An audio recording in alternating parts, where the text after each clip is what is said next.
여러분, 성경 읽으면서 이런 생각 안 해보셨나요? 요셉은 외국인인데 어떻게 총리까지 됐지? 그런데 왜 몇백 년 뒤 이스라엘은 갑자기 노예로 전락했을까? 단순히 왕이 바뀌어서일까요? 아닙니다. 여기에는 셈족과 함족, 즉 거대한 민족 전쟁의 역사가 숨어 있습니다. 신학생들도 쉽게 접하기 힘든 이 역사적 비밀을 알면 성경이 완전히 다르게 보이실 겁니다. 바로 시작합니다. 요셉 시대 셈족의 전성기. 요셉이 이집트 총리가 될 수 있었던 결정적 이유는 당시 이집트를 지배하던 제15대 왕조가 바로 힉소스 왕조였기 때문입니다. 그러니까 이들은 대략 기원전 1650년부터 1550년 사이에 세운 왕조인데 이집트 토착 세력이 아니라 북방에서 내려온 셈족 계열입니다. 갈대아, 우르에 살던 셈의 자손 아브라함과 맞물려 있습니다.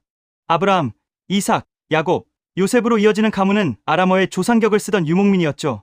요셉이 총리가 된 시점이 셈족 통치자였기에 같은 셈족인 요셉과 그 가족 야곱 일가가 환대받으며 정착할 수 있었습니다.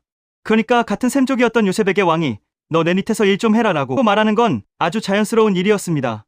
지금으로 치면 같은 문화권 사람이 총리가 된 셈이죠. 이것이 성경에 나오지 않은 역사적 배경입니다.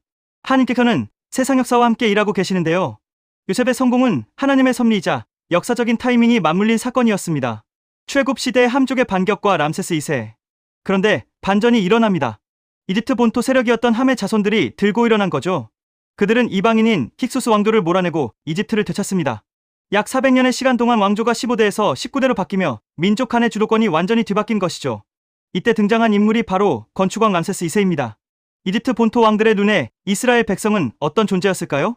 전 왕조, 힉소스랑 친했던 놈들, 언제든 우리를 배신할 수 있는 위험한 외국인이었습니다. 그래서 출애굽기 1장 8절에는 요셉을 알지 못하는 새 왕이 일어나 애굽을 다스리더니 라고 했습니다. 이 말씀은 이스라엘 백성의 신분이 귀빈해서 노예로 급변하게 된 역사적 분기점을 보여주는 아주 핵심적인 말씀입니다.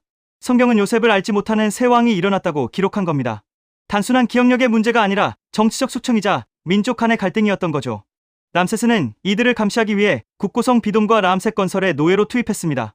영적 연결. 하나님은 역사의 주관자. 하나님은 이 민족 전쟁의 소용돌이마저 사용하셨습니다.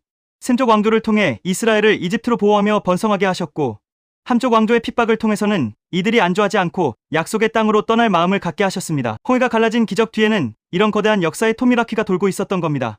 권면의 말씀, 위로와 격려. 우리 인생도 마찬가지입니다.